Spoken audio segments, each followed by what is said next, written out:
What's up, guys? Short video, making it nice and short and sweet. So I just sold this PSA 5 Blaine's Charizard, and I'm just sharing this with you guys because it is a very tough moment for me today. But I am trying to prove to my wife, my family, my friends that this is a profitable business, and I want to grow it, and I want to make people happy, and I just hope it supports my family, and I hope that I can get lucky enough to find another one. I'm sure I will, but just to go over this card, guys, I got this card a couple months ago, and I got it for $130 in bidding, and it was absolutely incredible. You know, when I got it, I saw that there was a little bit of bowing. If you guys look closely, it has a slight curvature to it in the middle, but other than that, I knew that this card could have scored an 8 or a 9. It is absolutely fantastic. There's a friggin' swirl at the end of the flame. I mean, it's just beautiful. It's a really, really nice card. An amazing addition to my collection, and I really didn't have plans of selling it, but as I get deeper and deeper into this hobby, I understand that I do have to let things go to continue the hobby.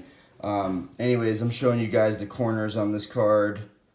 Minty fresh. The edges are minty fresh. Beautiful corners. Really, really nice card. Now, I'm going to show you guys the back. Look at this, guys. Look at this. I know you guys are in agreement with me. Resubmit the card, Orion. Do not sell this card. Resubmit it. Resubmit it and get what you're entitled to, which is a higher value card. I think the person who put this card up for listing felt the same way as me. They probably felt like, hey, this card can probably score a better grade. I am noticing something. I feel like maybe that's just the light reflecting on it, but I am noticing maybe that warp maybe creating a little bit of an indentation at the top.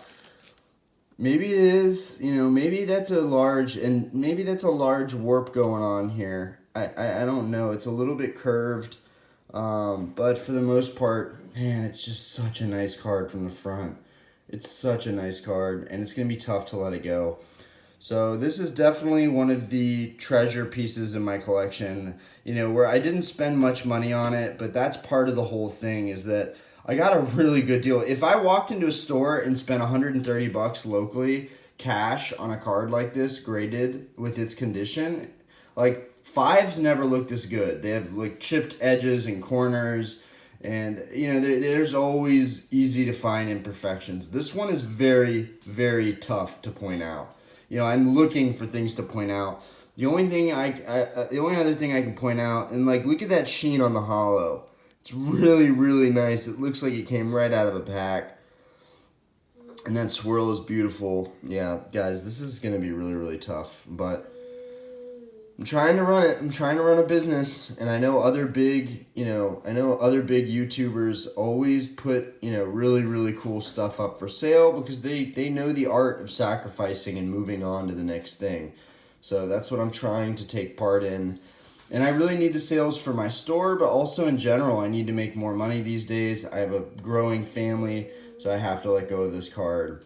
Anyways, it's selling for $200. I picked it up for $130. There will be fees. There will be shipping. I'll probably make $40 on this card, maybe $50. Is it even worth the time or the fact that I don't even really want to sell it? Probably not, but I get to pass down and pay it forward in the hobby to someone else who really wants this card. So thank you guys for supporting me as always. Thank you for the subscriptions. We're at 205 subscribers, guys. This is really, really cool. Yeah, about to ship this guy out. I'm giving 2 extra repacks, which I don't even need to include. With the caliber of this card and the fact that it's a first-time buyer, I shouldn't have even countered my offer. I should have just said, no, I'm firm on the price. I only lowered my price because I felt guilty and I felt like I needed to sell some stuff. But really, some of the biggest collectors out there in the world, they don't sell any of their collections. So I'd like to get to a point where I can make enough money working and selling other stuff like theme decks and packs so that I can keep my vintage product like this. I really like this stuff. It's difficult. And then I'm giving them a pack of holo cards as well. Random holo cards on the front. You've got a Cosmo on, but there's vintage in there. There's some reverse hollows, just to be a nice guy. Anyways, Aston's getting fussy and it's breakfast time, so I'm gonna let you guys go. Thanks for watching and supporting the channel, and make sure if you haven't and you're curious or interested, check out my Mercari. It's on my YouTube.